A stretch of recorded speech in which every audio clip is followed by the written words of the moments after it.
TDP నేత శంకర్ యాదవ్ గతంలో మహిళా కార్పొరేటర్లు తిరుపతిలో మహిళా కార్పొరేటర్లు ప్రయాణం చేస్తున్నటువంటి బస్సులపైన దాడి చేసి వారి గాజులు పగలగొట్టి ఏది వెంకటేశ్వర స్వామి పవిత్ర పాదాల చెంత పవిత్రమైనటువంటి గాజుల్ని పగలగొట్టినటువంటి వ్యక్తి ఈరోజు సాక్షి మీడియా కార్యాలయం పైన దాడి చేస్తున్నారు. ఇది ఆర్గనైజ్డ్ క్రైమ్ అవునా కాదా? ఎక్కడైనా సరే మనసు గాయపడింది అని ఒకవేళ కృష్ణరాజు వ్యాఖ్యలతో మనసు గాయపడిందనేటటువంటి వారు ఎవరైనా అక్కడ మీకు కనిపిస్తున్నారా? లేకపోతే ఎల్లో గూండాలు కనిపిస్తున్నారా? లేకపోతే టీడీపీ పంపించినటువంటి ఎల్లో సైకోలు కనిపిస్తున్నారా? ఎవరు కనిపిస్తున్నారు? మరి ఇదే అంశం పైన సజ్జల రామకృష్ణారెడ్డి గారు మాట్లాడితే దాన్ని కూడా వక్రీకరిస్తారు. ఈ తెగ ఏం తెగో చెప్పాలి. ఎస్ రామ్నాథ్ గారు, సజ్జల రామకృష్ణారెడ్డి గారు మాట్లాడింది ఈ నిరసన వ్యక్తం చేస్తూ రాళ్లదాడి చేస్తున్నటువంటి ఒక తెగ ఇది అటు ఇటుగాని తెగ, ఇది ఎట్లా వచ్చిందో ఈ తెగ తెలియదు అన్నారు. నేను చూపించాను కదా దృశ్యాలు. ఇది ఆ తెగ అవునా కాదా? దాన్ని కూడా వక్రీకరించి మళ్ళీ అమరావతి మహిళలపైన దాడి చేశారు, మానసిక దాడి చేశారు, మాటల దాడి చేశారని మళ్ళీ దాన్ని వక్రీకరించే ఒక ప్రయత్నం. అసలు ఏం జరుగుతోంది? ఏ మాటనైనా సరే, ఏ సందర్భాన్నైనా సరే, ఎవరు మాట్లాడినా సరే దాన్ని వక్రీకరించి తమకు అనుకూలంగా మలుచుకొని అక్రమ అరెస్టుల వరకు వెళ్ళిపోతున్నారు. ఈశ్వర్ గారు, మీకు ప్యానల్లో ఉన్న వారందరికీ నమస్కారం. ఎప్పుడైనా సరే ఒక కంపెనీ దివాలా దిశగా వెళ్తోంది అని తొలి ఏడాదిలోనే గుర్తిస్తే చేయాల్సిన పని ఏంటంటే ఆ దిశగా వెళ్లకుండా మెజర్మెంట్ తీసుకోవాలి. అంటే కరెక్ట్ గా కంపెనీని నడపడానికి అవసరమైన చర్యలు అన్ని తీసుకోవాలి. అలా కాకుండా ఎలాగో దివాలా అంచనా ఉంది అని చెప్పేసి ముందే డిసైడ్ అయిపోయి ఒక లాటరీ టికెట్ కొని పెట్టుకుందాం, లాటరీ తగిలితే అక్కడ డబ్బులు వస్తాయి, లాటరీ తగలిపోతే జరుగుతుంది అన్నట్టుగా ఒక కంపెనీ నిర్వాహకుడు వివరిస్తే ఎలా ఉంటుందో ఈరోజు పరిస్థితి అలాగే ఉంది. ఇప్పుడు ప్రజా వ్యతిరేకత పెరుగుతోంది అనేది క్లియర్ గా అర్థమవుతోంది. ప్రజా వ్యతిరేకత పెరుగుతుంటే ప్రజల్లో మన్ననలు పొందడానికి చేయాల్సిన కార్యక్రమాలు చేయకుండా రెడ్ బుక్, జర్నలిస్టుల్ని అరెస్ట్ చేయడం, మీడియాని టార్గెట్ చేయడం, ఇవన్నీ ఏంటంటే ఒక లాటరీ టికెట్ లాంటిది. సరే, జరగాల్సిన నష్టం ఎలా జరుగుతుంది, ఇదో ట్రై చేద్దాం, ఇలా అరెస్టులు చేసి మీడియాను అణిచివేసి చూద్దాం మనమేమో మళ్ళీ గట్టెక్కుతామేమో అన్న ఒక ఆలోచనతో గవర్నమెంట్ వెళ్తోంది అనేది అయితే చాలా క్లియర్ గా అర్థమవుతుంది. తెలుగుదేశం పార్టీ వ్యూహ రచనలు ఎప్పుడు కూడా మొదట్లో చూసే వాళ్ళకు అమ్మో అన్నట్టుగా ఉంటాయి, కానీ ఆఖరికి ప్రజలకు క్లియర్ గా అర్థమైపోతుంది. ఓహో, దీని వెనక ఇదా అసలు ఉద్దేశము, ఈ ఎజెండాతో ఈ పని చేశారా అన్నది ప్రజలకు చాలా క్లియర్ గా అర్థమయ్యేలాగే ప్లానింగ్ ఉంటుంది. ఇప్పుడు కొమ్మినేని శ్రీనివాస్ గారు దాదాపు ఐదు దశాబ్దాలుగా జర్నలిజంలో ఉన్నారు, కానీ ఎప్పుడు కూడా ఆయన మీద కేసులు లేవు. ఎందుకు లేవు అంటే కొమ్మినేని శ్రీనివాస్ గారు చాలా పద్ధతిగానే డిబేట్లు నిర్వహిస్తారు. ఎవరైనా సరే మాట్లాడితే ఒక్క మాట మాట్లాడితే నో వెంటనే ఆ మాట వెనక్కి తీసుకొని మిగతా సబ్జెక్ట్ మాట్లాడండి అని చెప్పి వెనక్కు తీసుకొని సారీ చెప్పే వరకు కూడా అలో చేయరు. ఇది పెద్ద కష్టం. ఏది ప్రభుత్వంలో ఉన్న వాళ్ళకి ఇది ఒక పెద్ద ఇబ్బంది.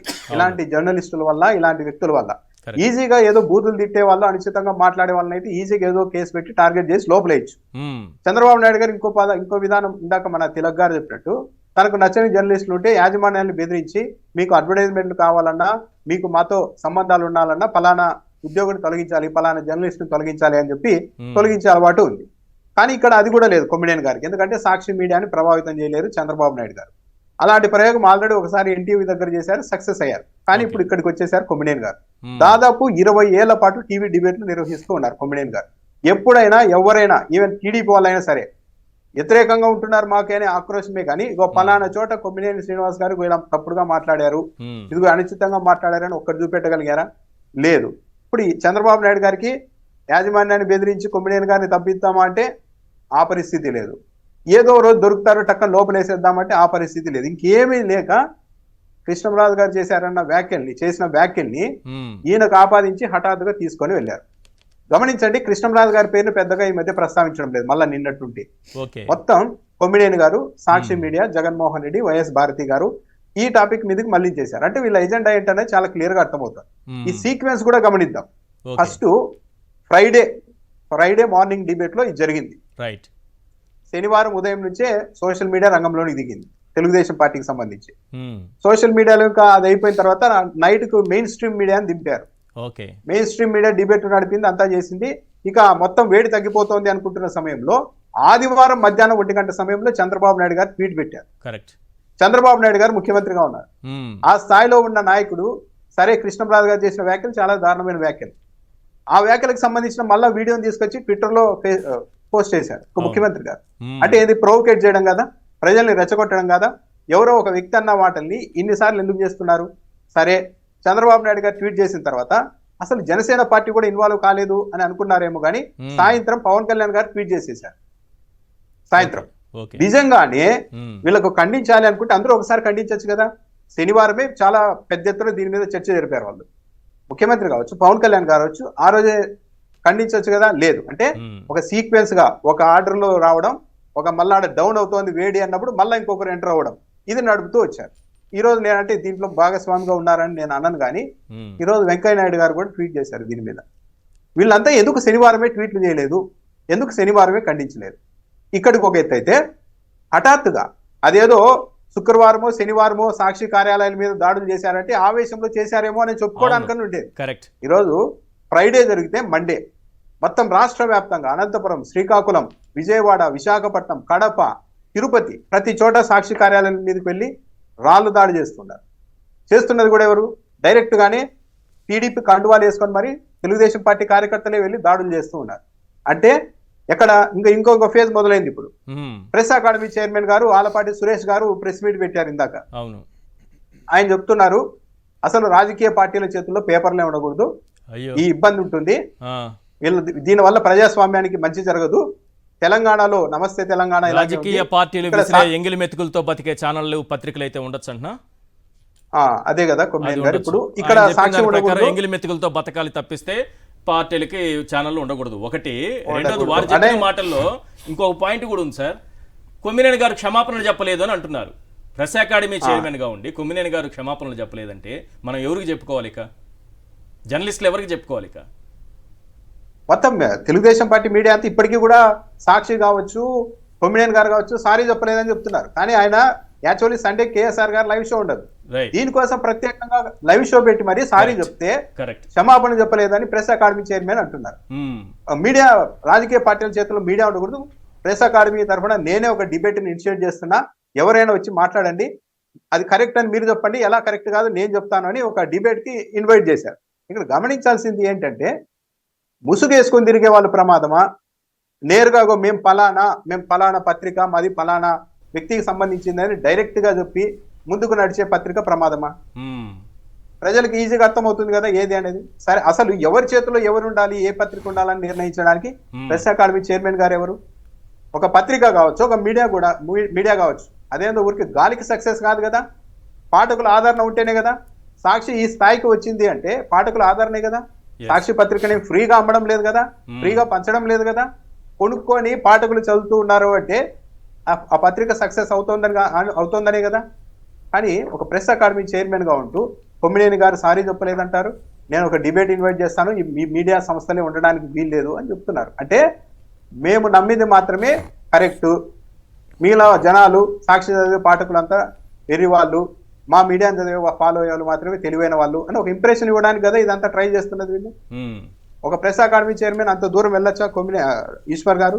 పైగా వీళ్ళు చెప్తున్నది ఏంటి, ఇప్పుడు కొమ్మినేని శ్రీనివాస్ గారిని అరెస్ట్ చేశారు 2019 నుండి 24 మధ్య.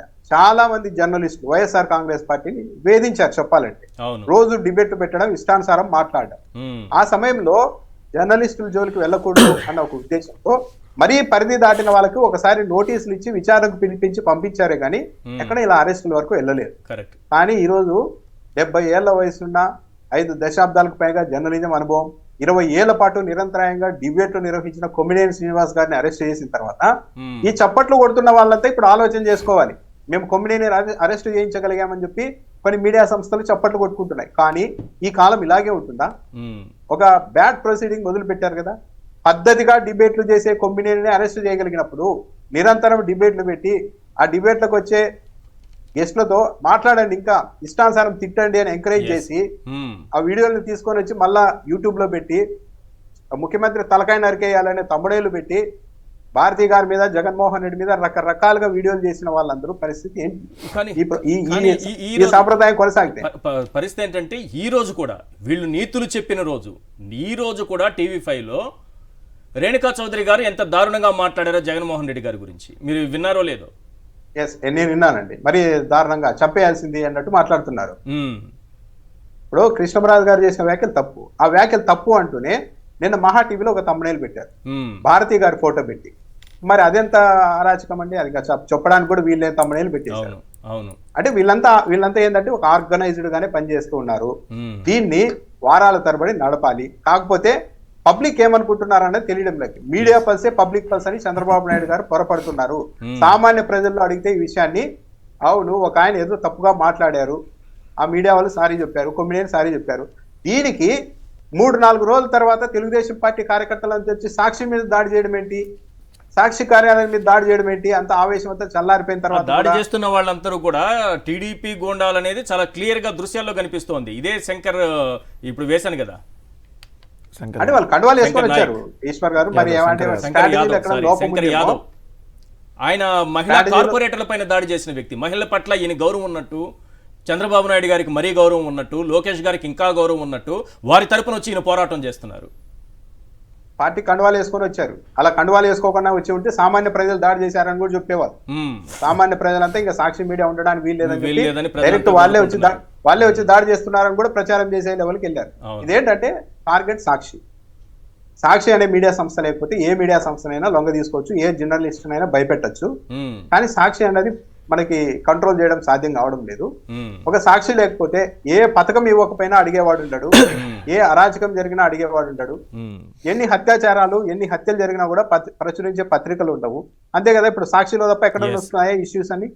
పైగా 2 రోజుల నుండి లాస్ట్ పాయింట్ ఈశ్వర్ గారు, 2 రోజుల నుండి ఒక పత్రిక రాస్తుంది, తెలుగుదేశం పార్టీకి అనుకూలమైన పేరున్న పత్రిక.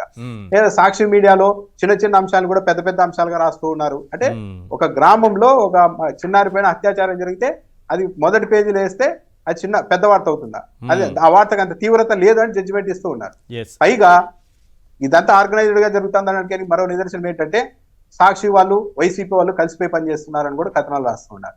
అంటే వీళ్ళు టార్గెట్ సాక్షి. ఒక సాక్షి అనేది లేకపోతే ఈ రాష్ట్రంలో ప్రజలకు మనం ఏమీ చేయకపోయినా ఎవరు అడిగేవాళ్ళు ఉంటారు అన్న ఒక పాలసీతో ముందుకు వెళ్తున్నారు అనేది చాలా క్లియర్ గా అర్థమవుతోంది ఈశ్వర్ గారు.